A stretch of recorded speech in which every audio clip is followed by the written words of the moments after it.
The man who looked like he walked out of a commercial. If anyone ever asked Laura what Tiago was like, she would answer without hesitation, "He's perfect. Honestly, it feels unreal." And it wasn't an exaggeration. Tiago was the kind of man who remembered the exact amount of salt she liked in her rice, the date of their first kiss, the color of her dress the day they met, and even the juice flavor she hated during pregnancy. He never repeated a mistake. Actually, he barely made any at all. He sent good morning, good afternoon, and good night texts. He reminded her of appointments, medicines, and things she didn't even remember scheduling. He called her mother on her birthday without being asked. He carried every grocery bag, opened every door, and even knew the brand of water she preferred. Laura was convinced she had won the love lottery. And when she found out she was pregnant, the feeling doubled. "They were going to be parents," she said, trembling with the test in her hands. He looked at her, eyes instantly filling with tears. "My God, Laura, really?" He hugged her gently, as if she were delicate crystal. "I swear I will be the best father in the world." And the worst part? He genuinely seemed to believe it. Tiago talked to her belly every day. He massaged her back when she walked. He treated her like the most precious thing in the world. From the outside, anyone would say, "That man is perfect. That's the one you marry."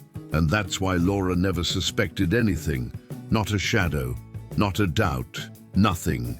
There were no suspicious texts, no late-night calls, no secrets. Tiago was predictable in the best possible way. Even the doctor said, "What a wonderful partner you have. If only all were like him." Laura walked out glowing. She had no idea that somewhere else, another woman was hearing the exact same compliment about the exact same man. Pregnancy and the man who organized feelings in spreadsheets. Tiago was so organized that Laura called him her emotional spreadsheet man. On his laptop, he had a folder named Baby L&T, L for Laura, T for Tiago. Inside were prenatal dates, gestational weeks, diaper comparisons, name lists, schedules of vitamins. "You're unbelievable," she laughed. "This is mother-level organization." "I'm training," he joked. "I want to be excellent at this too." He handled her mood swings with saint-like patience. When she cried because of a margarine commercial, he simply handed her tissues. "I understand. That bread really looked delicious." And she believed fully, deeply, that a man like that would never betray her. She had no idea how wrong she was. The prenatal appointment and the glitch. No machine should ever make. Laura scheduled her routine prenatal appointment. Tuesday, 10 a.m.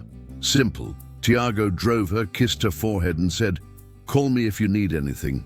I'm just going to the bank." Bank. Normal, harmless. Laura went inside and took a seat. A few minutes later, another pregnant woman entered. Slightly less advanced in pregnancy, but visibly expecting. She sat nearby. They exchanged warm smiles. "How far along?" the woman asked. 5 months. "You?" 3. They laughed about nausea, cravings, and swollen feet. "Who's your doctor?" Laura asked. "Dr. Helena." "Mine too." Before they could say more, the receptionist walked in looking troubled. "Girls, I'm so sorry. The system double-booked the same time for both of you." Laura shrugged. "No problem." Destiny smiled quietly. When a name destroys worlds. The receptionist asked for their documents. "Father of the baby?" she asked Laura. "Tiago Moreira Santos." Typing. Normal. She turned to the other woman. "And the father of your baby?" Marina smiled proudly and said, "Tiago Moreira Santos." Silence. Not normal silence. The kind of silence that rearranges lives. Laura blinked. Maybe she misheard. The receptionist froze. "Sorry, could you repeat?" Tiago Moreira Santos." Laura's heart tightened. "My husband is named Tiago," Laura murmured. "So is mine," Marina whispered. Both stared at each other, pale, confused, shocked. Laura asked, "What does your Tiago do?" "He's a project manager, tech company." Laura felt her stomach drop. Mine too. It was impossible. Impossible. And yet, it was happening. The conversation no woman deserves. But two women had to share. The receptionist had practically run out of the waiting room after realizing she had just detonated a relational bomb. With her gone, the air felt thick, like the walls themselves were holding their breath. Laura and Marina sat in silence, not awkward silence, but the heavy kind that wraps around your ribs. Marina was the first to blink. She looked at Laura with eyes that held confusion, shock, fear, and something else, compassion. "Do you," Marina began, her voice trembling, "do you have a picture of him?" Laura nodded slowly. Her hands shook as she opened her gallery, scrolling past selfies, belly photos, birthday dinners, everything now tainted by betrayal. Finally, she stopped on a picture taken just 2 weeks earlier. Tiago smiling, hand on her stomach, his eyes warm and tender. She held out the phone. Marina didn't react dramatically. She didn't scream or gasp. Instead, her shoulders sank, and she closed her eyes for a long moment, as if absorbing a blow she had half feared but never truly expected. "That's him," she whispered. Then Marina lifted her own phone.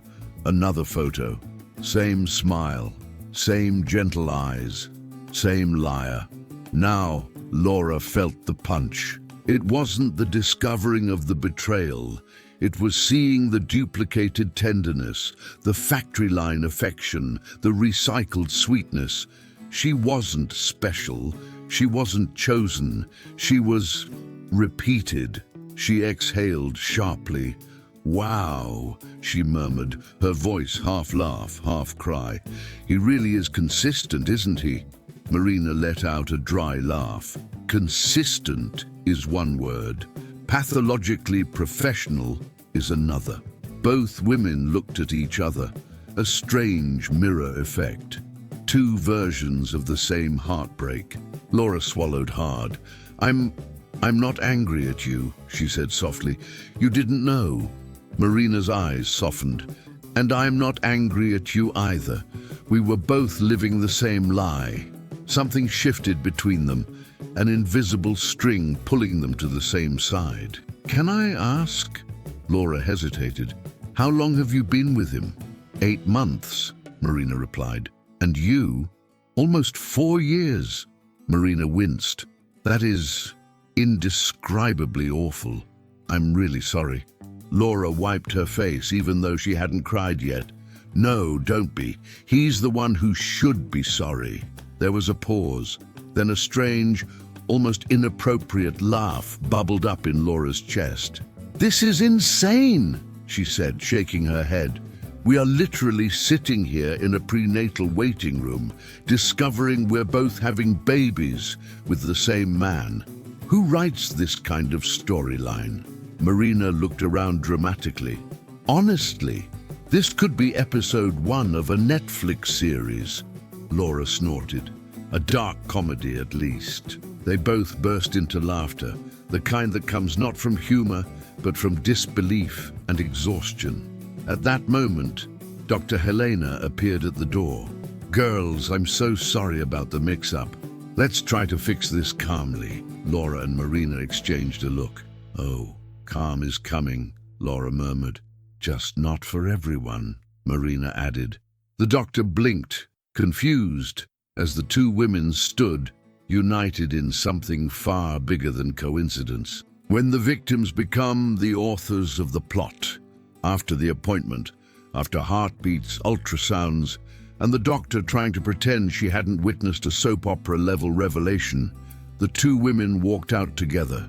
They didn't plan it. Their feet just naturally moved in the same direction. Across the street was a small cafe. Marina pointed. "Coffee." Laura nodded. Absolutely. I think we deserve several. Inside, they sat at a corner table near the window. The waiter approached, but Laura waved him off. "We need a minute," she muttered. The silence stretched as their brains worked overtime. Finally, Marina leaned forward. "Do you want to compare timelines?" she asked gently. Laura nodded. They pulled out their phones again, not to accuse each other, but to understand him, to map out the deception, to see how deep the rabbit hole went. Marina opened her messages first. "He told me he traveled for work on the 10th, she said. Laura laughed bitterly. "He took me to a prenatal class on the 10th, Marina scrolled. "He spent Christmas Eve with you, I assume." "Of course. Why?" "He told me he was with his mother, sent me a picture of a Christmas tree." "Was it blurry?" Laura asked. "Yes, that's my tree." Marina slapped the table lightly.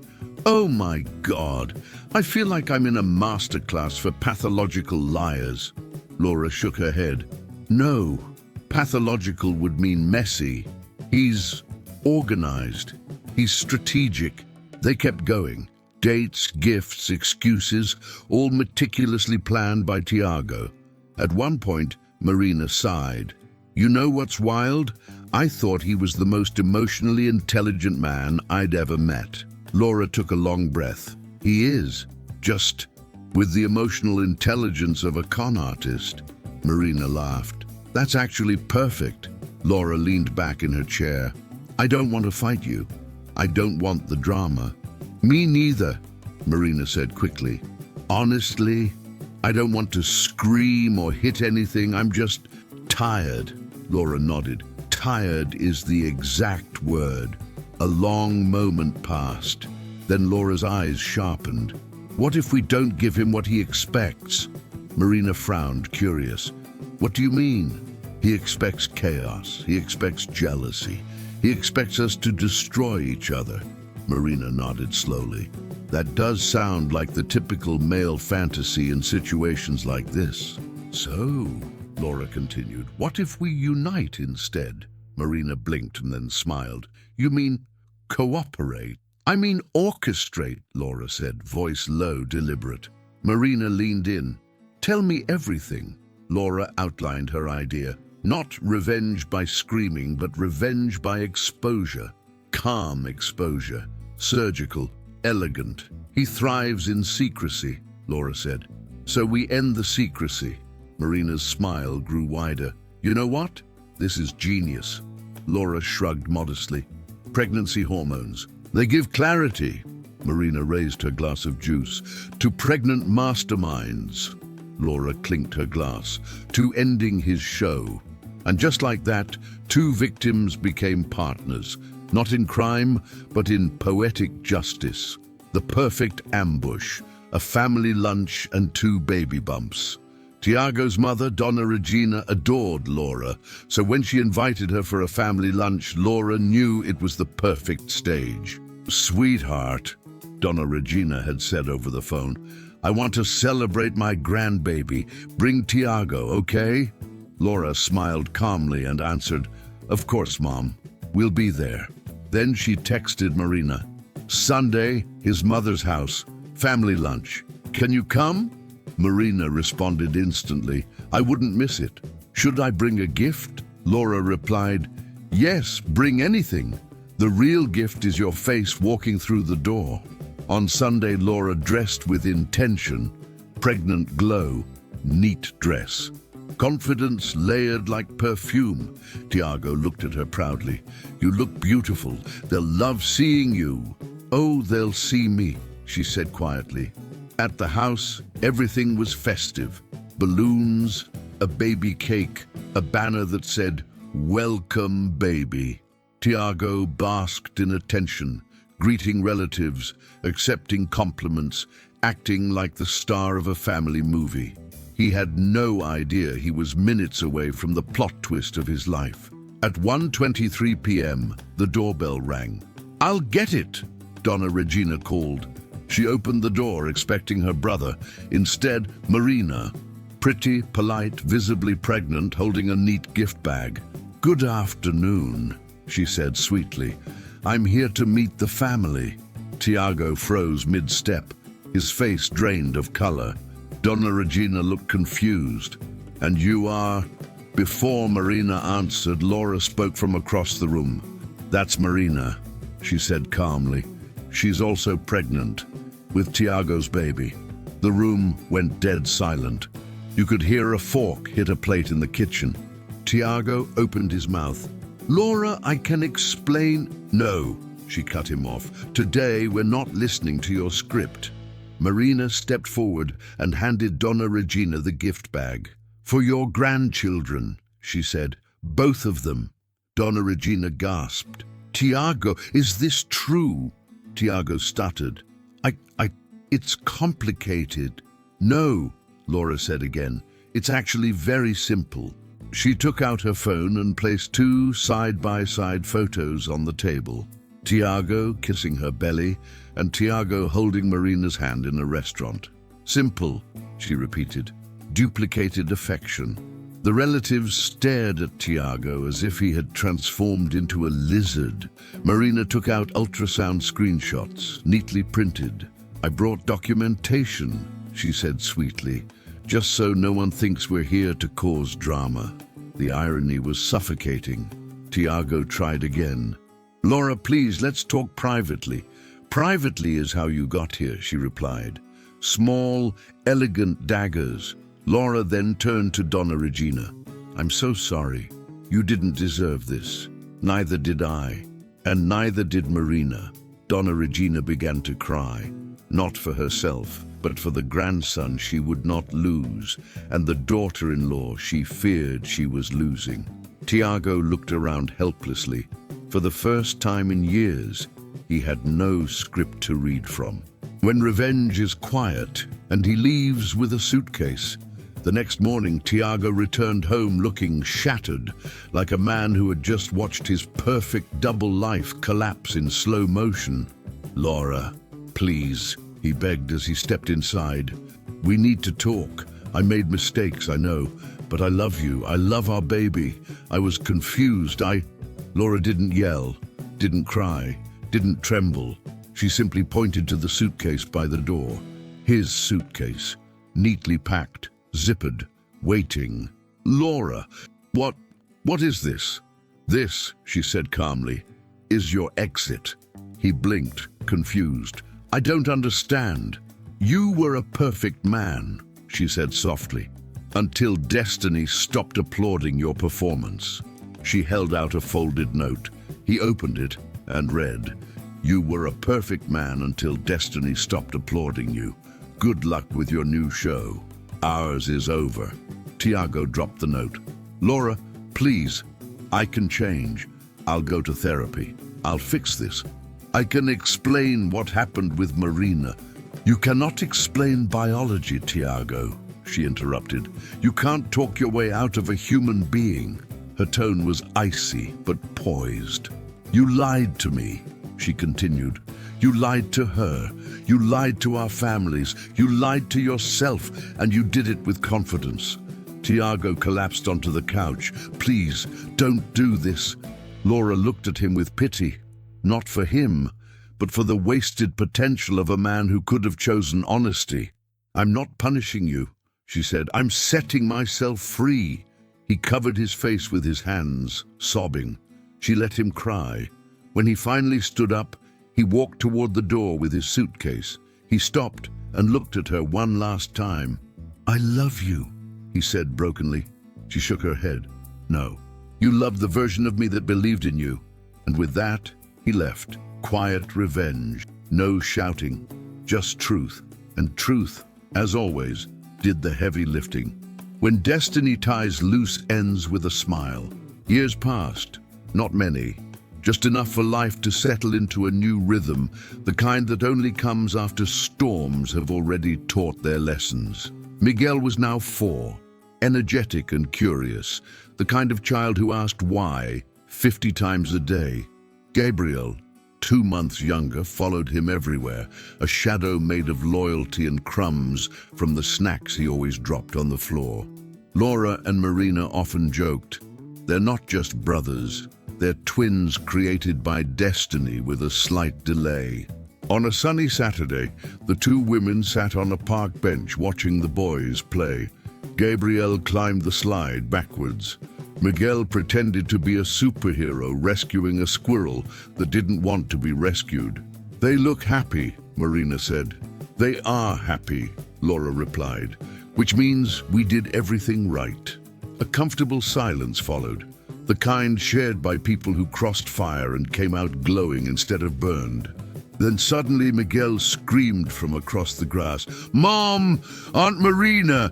Gabriel ate a leaf!" A second later, Gabriel yelled back, "I didn't!" Both women got up, laughing as they rushed toward the chaos that only small boys can orchestrate. "That's our life now," Marina said, "running after two storms." "Two storms?" Laura laughed. "More like two blessings disguised as hurricanes."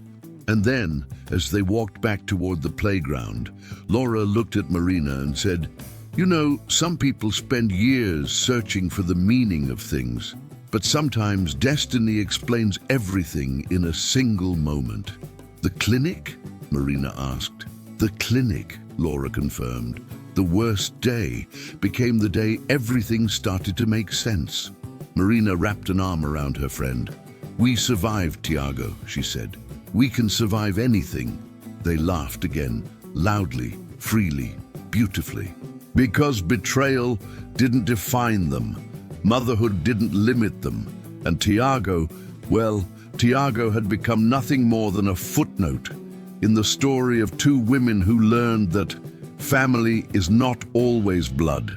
Sometimes it's choice, sometimes it's courage, sometimes it's two boys named Miguel and Gabriel who arrived as mistakes, but stayed as miracles. And as the sun began to set, painting the sky gold, the boys ran toward them shouting, "Mom! Aunt Marina! Look at us!" The two women held out their arms at the same time, and destiny, the same destiny that once broke them, now brought them back together, complete. Not a perfect life, but a beautiful one, the kind they built themselves. If this story touched your heart, please subscribe to Stories We Tell, leave a like, and share it with someone who needs to hear it. Your support helps us keep creating stories about love, forgiveness, and second chances, because stories that touch the heart deserve to be told and remembered. Thank you for being here.